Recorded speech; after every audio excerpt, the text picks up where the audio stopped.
Kaaba, historia yake na umuhimu wake. Sasa inshallah taala, leo tunaendelea na mafunzo yetu. Ila leo tutakuwa mafunzo yetu ya kwa vitendo, kama tunasema mazingira ya ofisi. Kama ofisi tumehama kule kwa kujakaa vizuri, bado tujarudi ofisi yetu. Sasa Kaaba leo tunafunga mambo yetu ya kuonyesha picha alipo, lakini vitabu vyetu tunapo endelea pale ambapo tulifika. Nadhani sote tunakumbuka tumefikia wapi. Mimi nakumbuka kwamba tumemaliza ibada ya umra na sasa naanza ibada ya hija. Kitabu katika kitabu chetu kurasa nambari 36 ambapo nguzo za hija. Tumesema kwamba ibada ya hija au wanachomanaki haji imegawika makundi mangapi jamani? Matatu. Kuna qiran, tamattu na ifrad. Yote jamani nakumbuka. Kuna ile ambayo unaanza mwanzo mwisho au kupumzika, ambayo inaitwa qiran. Alafu kuna ile ambayo unafanya hija tu ifrad, hapo sasa unaweza kuingia mwezi 8. Alafu iko ambayo tamattu, ambayo hiyo tutakwenda kufanya sisi. Sisi tutakwenda kuhiji katika manasiki ya tamattu. Yaani tutafanya ibada ya umra kwanza ambayo tulisoma, alafu baadaye tutafuata ibada ya hija. Na tulisema ibada ya umra nguzo zake zinaendana na nguzo za hija, isipokuwa kwenye hija kuna kisimamo cha Arafa. Kule katika umra tumeona kwamba tulihirimia, tukaenda tukazunguka Kaaba, tukaenda sa'i Safa na Marwa, tukanyoa na tukapunguza, tumaliza. Lakini ibada ya hija kuna vitu vingine vya ziada. Kwanza kuna nguzo na mambo ya wajibu. Sasa leo tutaanza kuangalia nguzo za hija na tutakuwa tunajenga picha pale ambayo ya umra ambayo tumeshapitia. Nguzo ya kwanza ni kuhirimia. Nguzo ya kwanza ni kuhirimia, na hii kuhirimia, yani kwa lugha nyepesi tunasema ni kutia nia. Na sisi taasisi yetu tunaondokea hapa kwetu, tunafikia mji wa Madina. Wala tutakwenda kuitekeleza ibada ya hija tukiwa tunafikia Madina. Kwa nyuma tulikuwa tukifikia Maka. Yaani tunaanza moja Maka. Wale ambao wataanzia Maka, maana yake kuhirimia kwao kutoka kwenye ndege, kwa sababu watapita katika kituo walikuwa ndani ya ndege. Ila sisi tutahirimia kama alivyohirimia Bwana Mtume Muhammad sallallahu alaihi wasallam. Na tutafika zetu Madina. Tukishafika Madina tutakaa siku tatu kufanya ziara. Baadaye sasa tutatoka tutakwenda zetu Maka. Lakini tutaanza na umra kama alivyofanya Mtume. Tutafika katika Dhul-Hulaifa, pale tulihirimia, kwenda zetu kufanya ibada ya umra. Ilipomalizika umra, tutamaliza ibada ya umra ndani ya mwezi pili ama mwezi mosi, alafu tutapumzika mpaka mwezi 8. Mwezi 8 sasa tutahirimia. Nukta ya kwanza tutahirimia, yani tutatiania kwamba labbaik Allahumma lihaji. Sawa? Labbaik Allahumma lihaji au labbaik Allahumma lihaji. Yani sasa sisi tunaingia katika kutekeleza ibada ya hija. Kama unamwijia mtu, wewe utasema labbaik Allahumma lihaji an, utamtaja mtu ambaye unamwijia. Nguzo ya pili kusimama Arafa. Nguzo ya pili kusimama Arafa. Hii nguzo ya kuhirimia tunahirimia mwezi 8, tutahirimia hoteli. Nini cha kufanya? Leo jamani tunaondoka. Na zamani tulikuwa tunaondoka kwa miguu. Tunatumia kwa miguu. Lakini sasa hivi kwa mabasi. Ndio kwa jamani basi itakuja saa 5 ya mchana kwa mfano. Maana yake ni kwamba sisi sote tujitayarishe. Matayarisho ya kuhirimia tunasema ni kuoga. Sawa, kabla ya kuvaa zile nguo unaweza kujitia kabla ya kuzivaa zile nguo kufundishana, unaweza kujitia mkato, unapoga, unasafisha vizuri, alafu unavaa zile nguo zako, unaswali rakaa mbili. Pale hoteli, mambo haya tutafanya kwa hoteli. Hoteli ni nyumbani kwetu kwa wakati huo. Tutafanya mambo haya kwa hoteli kwetu, kila mmoja atajitayarisha, na hapo tutachukua mkoba mdogo, tutakupa rasiti. Nafsi yako itakupa mbei na itakupa na rasiti. Ile rasiti utakayopewa wewe, basi utachukua hapo kwa ajili ya safari ya kuelekea ibada ya hija.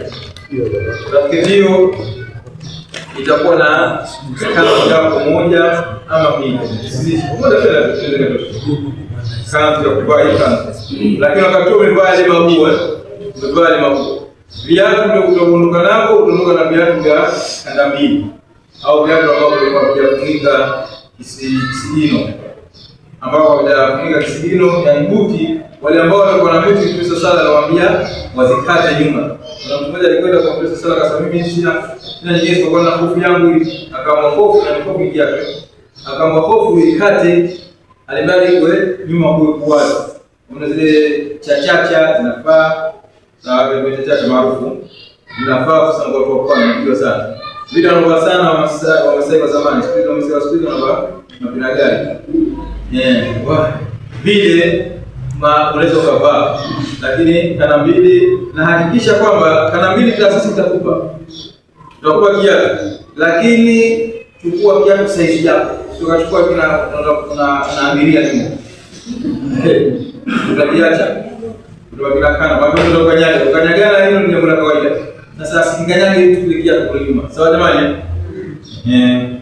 Sasa tutahirimia kwa hotelini, alafu tutasubiri muda umefika, tutapanda basi, tuelekea. Au tutahirimia kwa ndani ya basi. Jamani, tunahirimia ndani ya basi, chini ya basi tunahirimia, naomba dua za safari, tunaelekea tena. Kuanzia hapo tushaingia katika ibada ya hija. Stori zetu, mazungumzo yetu ni labbaika. Tena kwa moja kidogo, labbaika Allahumma labbaik, labbaik la sharika laka labbaik, innal hamda wan ni'mata laka wal mulk la sharika lak. Hayo ni mazungumzo yetu. Tunakuwa na ruhusa unaangalia sio watu madaraja makubwa, majumba makubwa, lakini asikuchukue yale. Unaangalia tu bado ni labbaika zako. Sawa, kuna kitu umepewa. Unaruhusa kumuuliza mwenzio, ile ndio nini? Mimi ngamia. Basi unarudia pale pale. Sio kama ukamshangaa ngamia watu mpaka labbaika zikakumalizika kwa kushia. Hija yenye ujira mkubwa ni yenye talbia nyingi. Yaani wasoma kwa wingi sana. Wanaume watapaza sauti, wanawake watapisha sauti zao. Tutakwenda zetu mpaka Mina, tutakaa Mina, baadaye tutaingia nguzo ya pili ambayo itakuwa mwezi 9, ambayo nguzo ya kusimama Arafa. Na tutakuja kuelezea katika maelezo mbele moja, ambao mwezi 9 tutafika Mina pale. Yatakayofanyika Mina kwa siku ile ni kumtaja Allah sana. Ukifika hana tena talbia, yani zile labbaika hakuna tena. Labbaika zile ni katika mwendo, ile ndio labbaika. Lakini ukifika tunakaa katika mahema yashatayarishwa, tuonyeshwe malezo pale na nembo zitakuwepo, bendera zitakuwepo, ila tahadhari sana.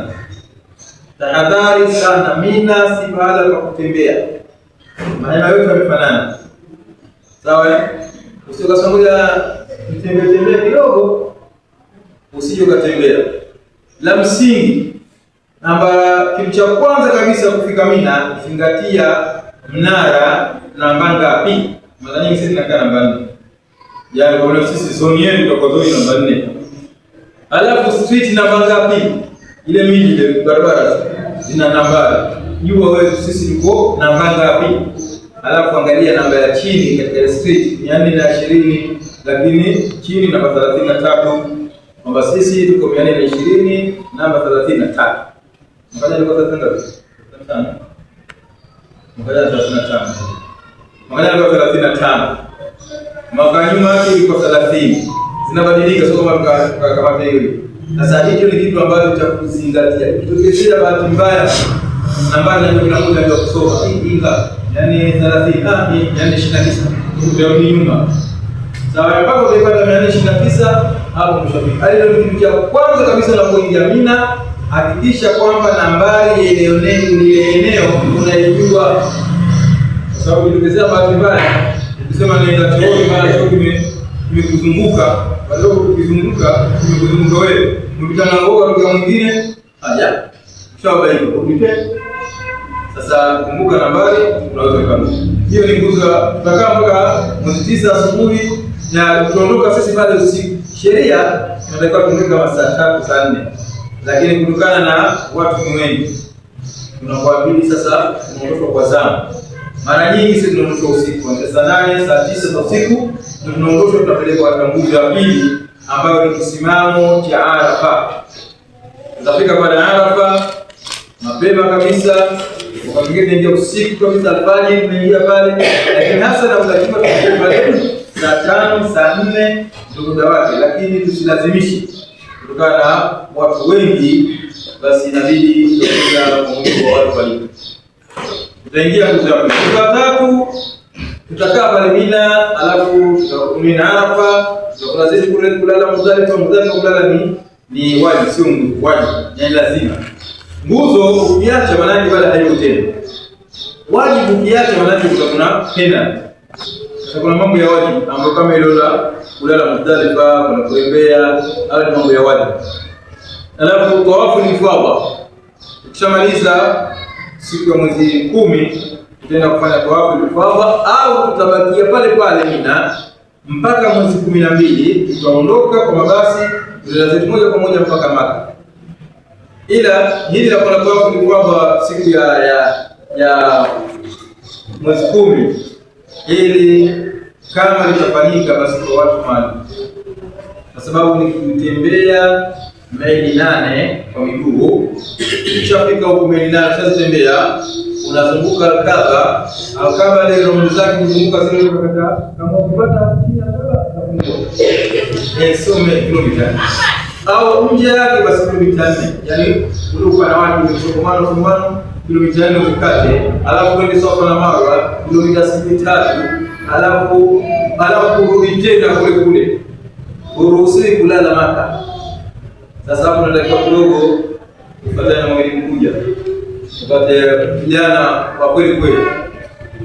Sawa, vijana wa nganga, na ukirudi lazima muwe na mtu kiongozi ambaye anakujua kurudi. Watu wengi sana hupotea, wengi sana. Mie kinipeleka, ukaniambia nirudi, ukiniambia nipite njia nyingine, kasisha potea. Lazima nizunguke mpaka nipate Tarehe mali kufanya. Ndio nipate njia yangu hiyo basi. Nikipata hiyo basi nishafika nyumbani. Lakini kwa bwana wakati mwingine sasa wanafunga unakuwa huko, na sasa njia nyingine zikupita, na hii kila ukitaka mali kufanya bila mlazizi unakuwa au hakuna njia huko. Sasa shughuli inakuwa kubwa. Sasa kilomita 8 nyingine za kurudi za kuingiza na 8 nyingine za kupotea. Sawa? Mkapotea wewe mpaka mnaipata daraja leno la mali kifaa bila mlazizi. Njia pia alhamdulillah ndio mnatafuta kilomita 8. Sasa hapo mapale yashatumika. Tunakuja kuelezana kwa kuchukua hapo na kivasi ni kitu muhimu sana. Tunakuja ambizana siku za mbele za kuchukua. Sasa hapo tutafanya tawafu kufadha au tutabakia, alafu tutaenda kufanya sa'i kwenda Safa na Marwa. Vile vile baada ya tawafu kufadha kama tulivyofanya siku ya Umra, tunafanya tena vile vile, alafu tunakwenda kunyoa na kupunguza. Walikuwa hawatokwenda watapata ruhusa ya kunyoa na kupunguza, alafu vile vile tunafanya kwa utaratibu hiyo ndio mwanzo. Alafu kuna kuchinja. Kuchinja vile vile ni wali. Kila mloaji tumetilafiana na zuoni wako wanasema lazima zile kwa utaratibu huu, usije ukanyoa kabla hujachinja, lakini kauli ni ngumu. Masahaba walinyoa kabla ya kuchinja, kama kuna tatizo, wengine walichinja kabla ya kunyoa, hana tatizo, wengine walifanya tawafu kufadha kabla ya kuchinja, hana tatizo, wengine walitembea kabla, yote mtu akasema hana tatizo. Kwa leo hizo ndio nguzo ambazo tuzielewe. naomba kuzirudia kwa kuzitaja, alafu tutaanza moja baada ya nyingine. Ya kwanza kuhirimia, ambapo tumesema kutiania. Tutatiania kwa hoteli kwetu, kishavaa nguo zetu zile, una rasketi yako na kanzu yako moja na nguo yako nyingine kama suruali na shati moja fulana, basi usichukue mizigo. Huko usichukue mizigo, begi unaacha hotelini. Alafu tunasimama Arafa. Kusimama Arafa tutaiona mbele vipi kusimama Arafa. Kusimama sio maana kwamba tukasimama hivi. Tukasimama wewe kama mlingoti, yaani tuwepo pale Arafa. Alafu tawafu ifadha, kwenda kuzunguka Al-Kaaba kama tulifanya katika umra. Alafu kufanya sa'i baina Safa na Marwa, alafu kunyoa ama kupunguza. Ukishamaliza hapo umaliza ibada hiyo imekwisha. Alhamdulillah rabbil alamin. Unarudi zako unakaa Mina kwa muda siku zako tatu zile, inakuwa wewe unaendelea katika mambo ya ibada mbalimbali. Kuhirimia nguzo katika chetu hapa tukasema wajibu kuhirimia katika kituo. Naam, hii inafanya kwa siku moja au tunafanya siku kwa siku nzuri. Hizi hapa tumezitaja tu, lakini hii kuhirimia sio kibali. Mwezi 8 Arafa mwezi 9, sawa. Tawafu itakuja mwezi 10, alafu sa'i pia mwezi 10. Kunyoa inategemea muda gani unaweza pengine katika mwezi 10, lakini mambo haya yanafanyika kuanzia mwezi 8, 9, 10, 11, 12, siku hizo 5.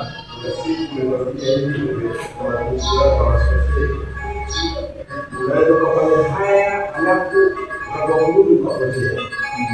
Kwa ungependa masafa ya mwendo hapa ndio hivi tukishakuwa mwezi 10 ile tukisharudi la Muzdalifa, tushaenda kurembea mambo. Busara turudi katika mahema yetu. Busara. Lakini tukisema sisi twende Maka, tunaenda Maka tunafanya tawafu ifadha, nguzo nayo tunaruhusiwa kwenda. Lakini hapo miguu tunaanza kuzipiga meli tunani useme zote. Tuna kilomita 8 tunazipiga kwa nguzo mpaka tunafika kule Maka. Maka tunazunguka Al-Kaaba, tunakwenda Safa na Marwa, tunakwenda kunyoa kama saluni au kwenye nyoana. Tukishamaliza hapo, jioni ishafika, tunatakiwa turudi. Sawa, tunarudi zetu wapi?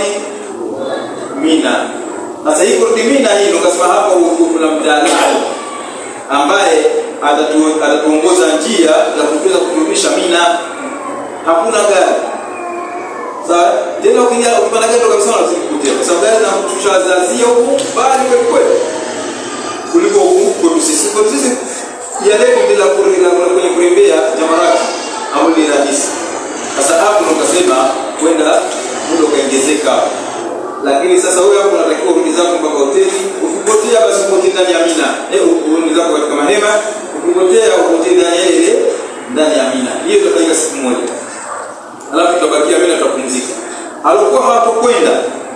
Mimi siendi kwa hali yangu na kuona kilomita ngapi mpaka huko? 8. Alafu kuzunguka, alafu kurudi. Mimi siwezi. Nabakia. Basi unabaki mpaka tukishamaliza mwezi 12, ukiondoka zetu pale mwezi 12, wewe sasa ukifika kule Maka ndio tena kuzunguka Al-Kaaba, utafanya sa'i, utanyoa, wewe utakoshanywa kabisa. Alafu utapumzika. Hotelini.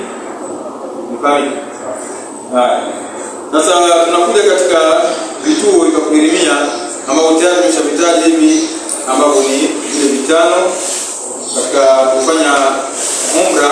Tulitaja na hadithi ndio hii kwamba Mtume sallallahu alaihi wasallam waqata li Madina Dhul-Hulaifa, aliweka pale watu Madina Dhul-Hulaifa na vingine kama tulivyoziona katika umra.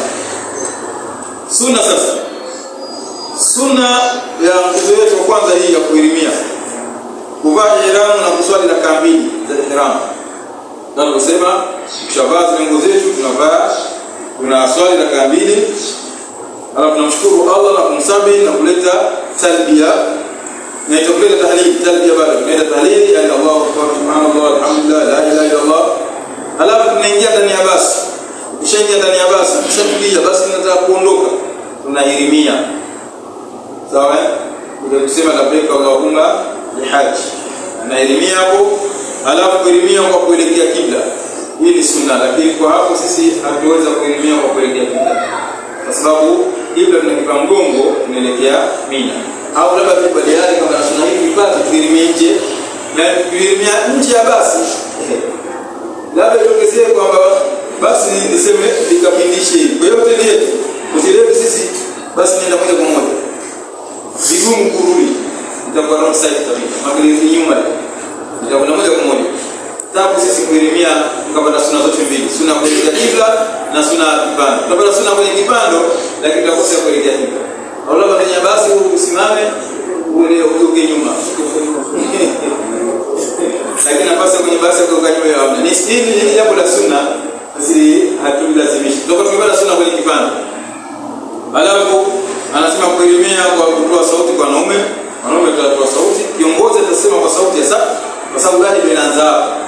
Kiongozi atatoa sauti na watu wataitikia kwa sauti, na wanawake wataitikia kwa sauti ndogo ndogo kabisa, lakini tunahakikisha kwamba watu wote wanaitikia na wanajua kwamba sasa tunaelimia, na tushaanza kuelimia maana ni kutia nia. Sasa kila mmoja ataelimia kwa sauti, alafu uteremka katika kipando na kuleta talbia. Sasa hapo sisi itakuwa kazi yetu ni talbia, labbaik Allahumma labbaik, mpaka tunafika. Ukiendelea wewe kwenda kulala Mina, alafu hapo tunaenda kulala Mina kulala ni wajibu, lazima tulale Mina kwa madhehebu sisi ya Shafi au al-Sunna wal Jamaa. Madhehebu ya al-Sunna wal Jamaa lazima tulale Mina. Mashia wao hawalali Mina mwanzo, wanaanza moja kwa moja Arafa, wanakuja zao kutoka Arafa ndo wanakuja. Lakini madhehebu al-Sunna lazima siku ile tuwepo Mina. Wana siku ya mwezi 8 yote tutaimalizia Mina, tutalala Mina. Tutalala hapo kidogo kuanzia saa 6:30 7 tutangwaya. Sasa mabasi yataanza, kwa sababu tushalala. Mabasi yataanza kazi ya kupeleka mahujaji wapi? Arafat. Sasa hapo tutabidala. Nini matendo ya Mina? Kwanza anasema wajibu. Kulala Mina jamani ni wajibu. Usipolala unatakiwa uchinje mbuzi au ufunge siku 3 pale Maka na siku 7 utakaporudi. Zile siku za siku zile mwezi 10, 11, 12 watu wanasherehekea siku wanafunga. Unafunga gani? Funga yako wewe kwamba kulala Mina una penalty na kuna pesa ya kuchinja mbuzi. Basi unafunga siku 3 na ukirudi huku unatafuta siku 7 unafunga. Na si lazima kwa mfululizo. Unaweza kufunga Jumatatu ya leo, Jumatatu ijayo, baada ya Alhamisi. Tunakuwa tunafunga sunna tu. Kwa kimaka kama mtu sunna kwa kweli. Mungu anafunga zako 7 zile. Ndio kukamata. Kwa nini kulala isipokuwa kwa dharura? Dharura maalum ambayo hiyo ndio ya kisheria, wala tunafunga mbuzi watakuwa maji ambapo sisi hakuna. Na tukazele kwa wanakwenda na mifugo, watu ambao walikuwa kazi yao kupeleka maji au ndio wanaohusika. Alafu Mina tunapunguza swala. Ndio nikasema tutafundishana swala za safari.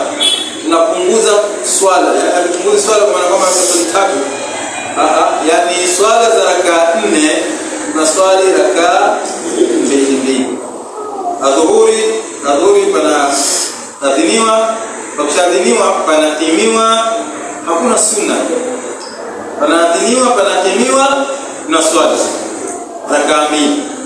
La asiri vile vile panadhiniwa, panatimiwa, panaswaliwa rakaa 2.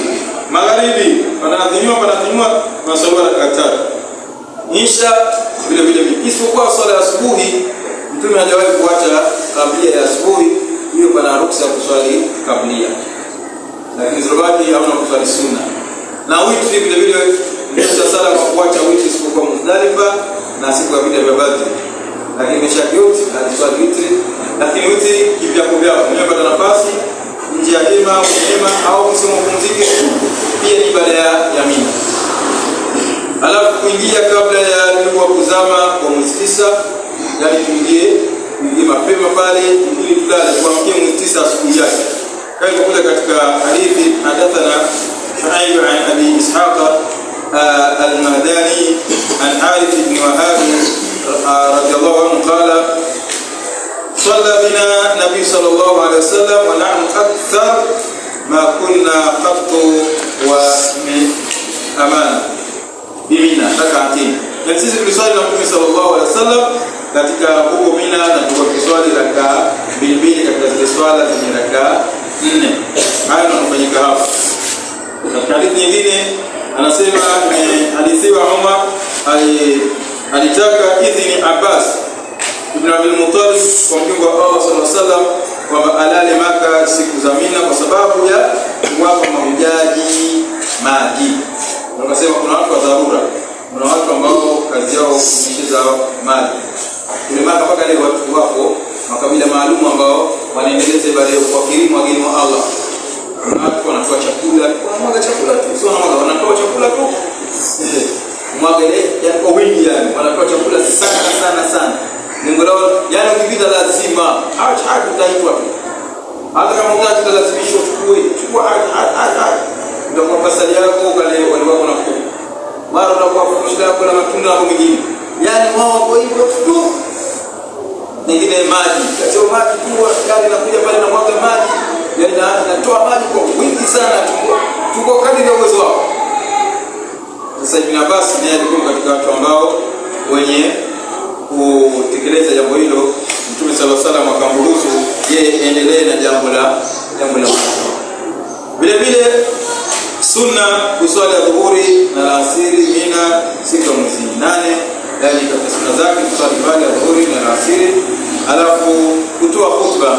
Tutakuwa kuna mawaidha tutakuwa tuko Mina, lakini Mina tahadhari sana, kila mtu na viatu chake, hamna kuazimana viatu Mina.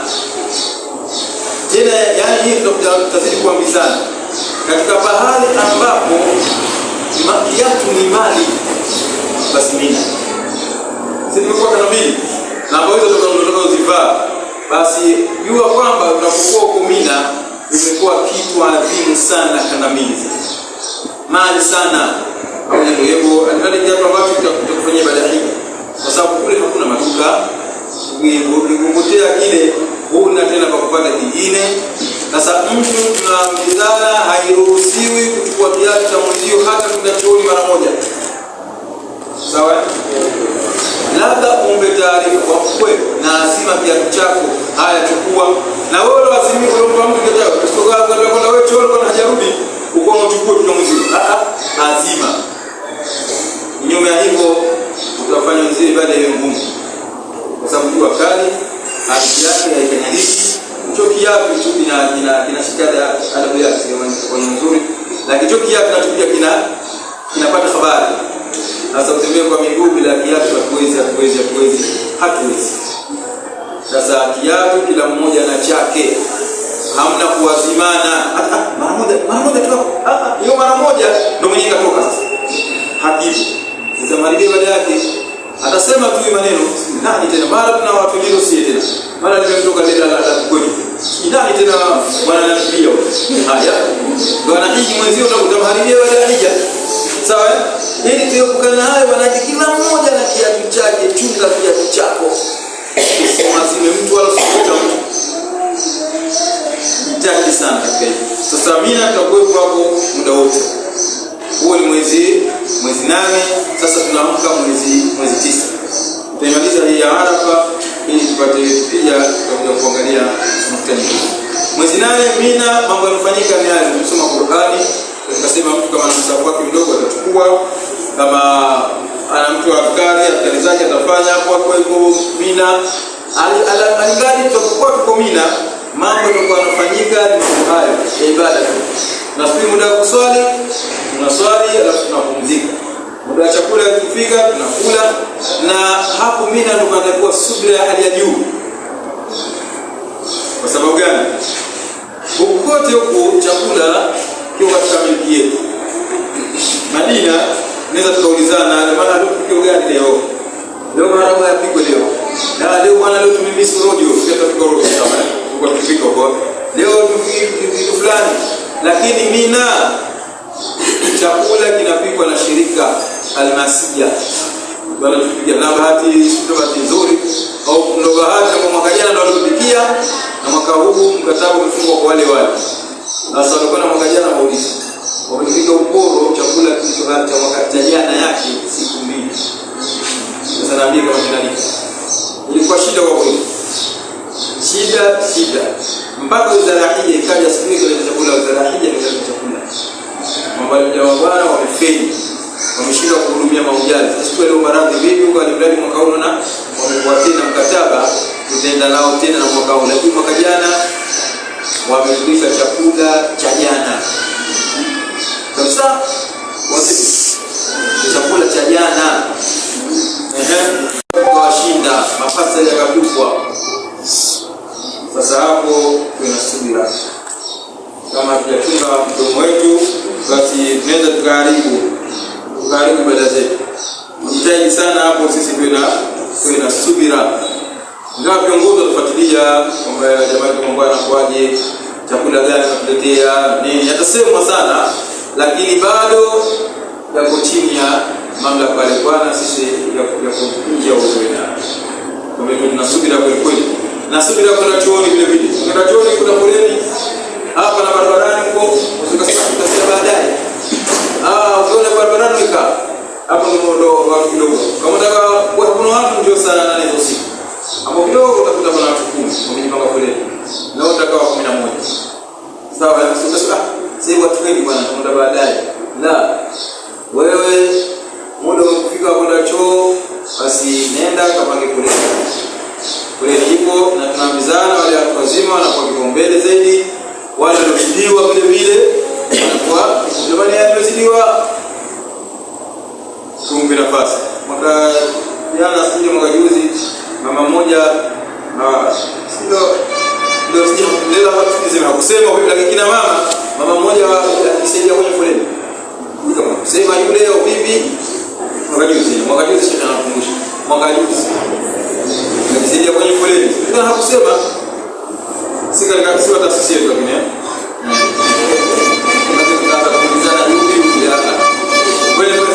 akizidiwa mtu maana yake anapishwa nenda lakini foleni na kuwepo hapo ya tunasika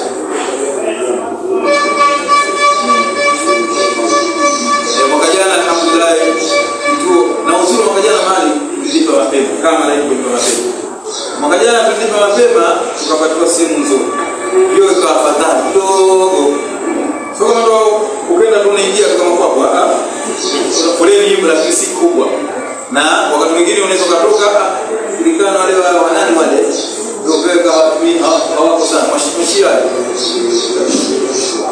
watu walishawishi wale washaondoka kila mmoja na madhehebu yao si ya kulala pale haya lakini sisi tunatakiwa vile vile tunapata.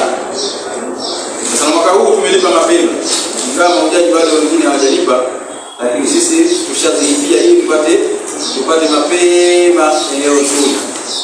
Tunategemea inshallah tumalize nukta hii ili tupate na matangazo mengine. Haya, tunaingia kusimama Arafa. Jamani, al-Hajj wa Arafa. Hija na Arafa. Tuko pamoja jamani? Tuko katika ukurasa nambari 40. Kusimama Arafa ni nguzo. Asiyekuwepo Arafa japo dakika moja hataja basi hana hija. Tena kwa siku maalum na wakati maalum na akiwa mtu maalum. Maana leo unaweza kwenda Arafa dakika sisi kwa Arafa. Ukifika kule tutafanya ziara, tutembea Arafa tukaione. Jamani Arafa ndio hapa, tutakuja hapa lakini siku ndio kwenda kuonyeshwa na ukida uhalisia ni tofauti. Watu wengi sana. Mlima ule tunaoshana na si lazima upande milima tena ukajihangaisha. Mtume sallallahu alayhi wasallam katika mlima akasema kafu hauna. Mimi simama hapa lakini eneo lote hili ni mawqif. Eneo lote ni msimamo. Usilazimishe lazima ukasema pale kusimama kume. Unakuta watu wengi kweli wanaparamia milima. Vipi aenda kusimama na Adam. Na Adam alipokutana na mkewe mara kwanza alisimama katika mlima Jabal Rahma. Sasa na wao ukalazimisha lazima ukasimame kule ukapoteana na wenzio. Mmoja alipotea Na sasa tuna habari kama mwenzetu mmoja hivi. Alisema ngoja kidogo nikaangalia kunje. Alikuja kati watu kwenye foleni ya kuja kwenye basi. Kwenye foleni ya kuja kwenye basi tunaondoka. Ndio anajitokeza pale. Kazunguka huko kwa sababu eneo lote limefanana na watu wote haina moja wote wote. Sasa sijui wale ndio hakuna wale ndio hakuna kofia wao. Zile ile wale kiua vile ndio ile Zanzibar tunasongea hakuna ndio wote wako vitu wazi. Sasa baada ya kuzingatia sana si baada ya kutembea kisimamo cha Arafa. Jamani, kuingia kabla ya dhuhuri, mambo ya wajibu kuingia kabla ya dhuhuri, na bwana asitaingia toka usiku. Tunaingia asubuhi ya mapema, na asitaingia toka usiku. Ukirudia saa 8 basi mabasi yanaanza kazi kupeleka watu kwa sababu watu ni wengi sana. Sasa kuhudumia watu wote hawa sote ndio asubuhi, nadhani Arafa itamalizika au hujafika Arafa. Alafu kuomba dua katika mambo ambayo yanatakiwa Arafa ni dua. Hapo piga dua zako zote unazojua, lakini usisahau ile dua alisema Mtume SAW, akasema khairu du'a wa yawmi Arafa, bora wa dua ya siku Arafa, na ni bora ya dua niliyosema mimi na mtume kabla yangu mimi, la ilaha illa huwa la sharika lahu lahul mulku wa lahul hamdu wa ala kulli shay'in qadir. Yani hapo dua zote unazojua, lakini unaipiga la ilaha illa huwa la sharika lahu lahul mulku wa lahul hamdu zile kama 150, alafu dua zako tena kwa Kiswahili. Sawa? Hiyo Kiswahili sasa, ya Rabbi nijalie, ya Rabbi niwezeshe, ya Rabbi niwezeshe kufanyishe biashara yangu ni vizuri kabisa, ya Rabbi nijalie wateja. Zote kuomba, hapo ndo omba sasa. Ya Rabbi mwanangu tukutu nyoshe, bila dua hapo. Ya Rabbi jirani yangu anamwombea dua. Muombe, bwana ale mtaje hapo. Hapo ndo penyewe. Hapo ndo pala penyewe. Katika hadithi anasema Allah anateremka mchana wa siku hiyo ya Arafa. Anateremka Allah na anaambia malaika, muona waja wangu wamekuja, wameroa jasho, wametimu manileo timu, wameroa mavumbi. Wanataka nini? Wanataka rehema zako na pepo yako. Hiyo wameiona? Hawajaiona. Je, wanaogopa nini? Wanaogopa moto na hasira zako. Hiyo wameona moto, hawajaona. Basi wamewote nimeingiza peponi na nimeepusha na moto. Ni siku adhimu. Hiyo si ya kufanya masara. Yaani siku hii ya Arafa, kama una rafiki yako unataniana katika group yetu mfano, basi hiyo siku hiyo twende kando. Sawa? Mwambia ndio mwalimu ananiambia dakika 3 siku hiyo. Mwambia mkubwa, leo niachie. Wanaanza kupicha story. Msikio kama yeye kafuta bao. Sasa kwa kwenye Arafa kwa bado mpira. Liba hii kashinda. Bali si pala pale. Acha kabisa. Na hapo ndo chozi linalitoa mpaka macho yanamalizika machozi. Sawa jamani? Na hapo ndo mtu anatoka hapo, dua zake zote zinakubaliwa. Na mwenye kutia mashaka ndo amekufuru. Ile ya kutia yangu ile itengenee kubaliwa ile kutia mashaka, basi ndo umepata tano. Yaani dua yote utakayoomba hapo unakubaliwa, Allah anakubali dua zote. Zote. Ndio Arafa. Hapo ni mahala maalum. Na ndio maana mtu hata kama anaumwa basi ataletwa kwa ambulance. Ambulance itakuja pale bila mwakili yake ipo, kwa kuwa jifahamu na tripu yake. Ataletwa pale hapa ndo anashafika Arafa, sawa. Anaikwa dakika zake 15, ngapi nusu saa, alafu ambulance itaondoka itamrudisha hospitali. Lakini kwa tayari hii akishaipata na Arafa kafika na kapata muda wa kuomba dua. Mfahamiana? Sasa hapo ndo baada maana. Alafu hapo kutuswali swala magharibi na isha. Namna ya kuswali hapo, sisi hapo tutaswali kwa kuchanganya adhuhuri na alasiri. Swala hapo ni swala adhuhuri na swala alasiri. Nazo zinaswaliwa adhana panatimiwa adhuhuri na kamili. Ndio swala safari na kuswali hapo. Alafu hapo kushamaliza salamu alaykum wa rahmatullah, salamu alaykum wa rahmatullah, ananyanyuka muadhini anatimu. Allahu akbar. Inaswaliwa alasiri rakaa 2. Hamna sunna. Sasa ndio maana hapa ndio sunna kwa wingi. Hapo sipala pale. Nilitakiwa hapo ni kufanya hayo. Na zaidi ya tuelekezana. Sawa? Dua kwa wingi. kuna watu wako wamekuomba uombe dua, basi wapigie dua sala. Sunna ya kufanya kukoga siku ya Arafa, ni nzuri kukoga, lakini sio hivyo, sio na kila kapi ndio chooni. Sunna unaenda chooni, kwanza chooni wenyewe foleni. Na taasisi yetu tutakuwa mwanguni. Tafadhali mwanguni uchukue mwanguni. Tutatoa mwanguni, kila mmoja atakuwa mwanguni mmoja. Chukua mwanguni, jua lake ni kali, angalau kitendo imepanda miti mingi sana, lakini bado unaweza kusimama chini ya mti. Sawa? Au tabaki katika hema, si mbaya. Lakini leo kutoka kule chooni kuna foleni. Kutoka kwenye foleni watu wanaanguka. Unasimama na mwanguli wako. Hakikisha una mwanguli. Alafu anasema kuingia kwa wakati wa dhuha, na kisha ingia mapema kutokana na hali ya zahma, kuharakisha khutba na kufungisha. Yani ukifika pale atatoa khutba. Viongozi watasimama, watatoa khutba, yani atatoa mawaidha kabla ya swala ya dhuhuri, atatoa mawaidha. Tukishamaliza tuna swala ya dhuhuri na alasiri tunakula. Tukishamaliza kula tu muda wa dua umefika. Sawa?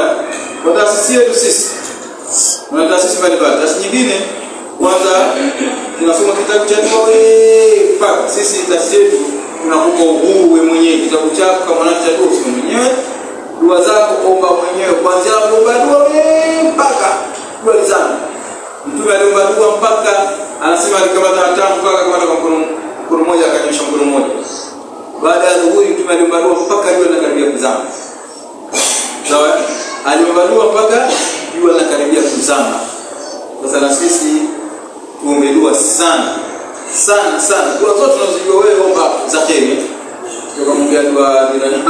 Labda muombe dua jirani yako atengenea wewe mwema. Ndio kuomba dua mbaya. Halafu kuondoka kabla jua kuzama. Dua linazama tunaondoka.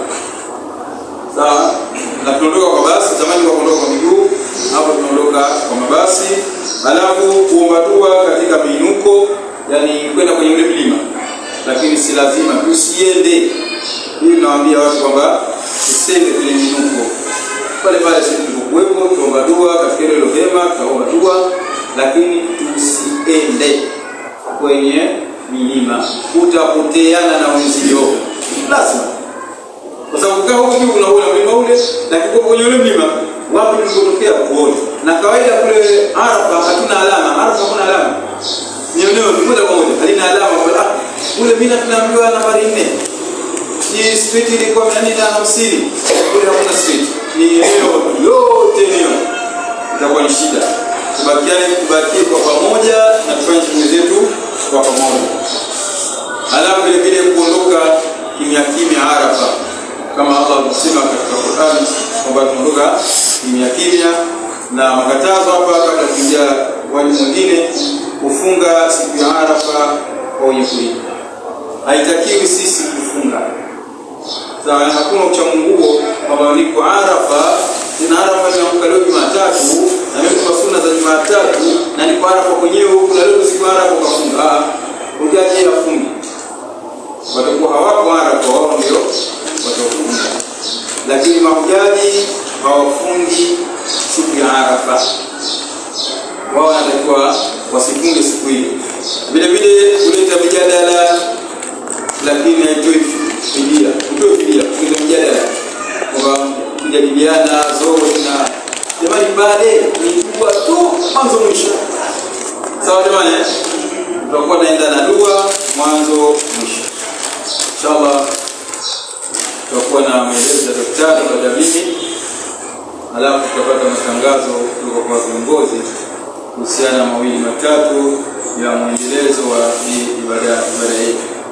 Nadhani tutakomea hapo kwa leo inshallah.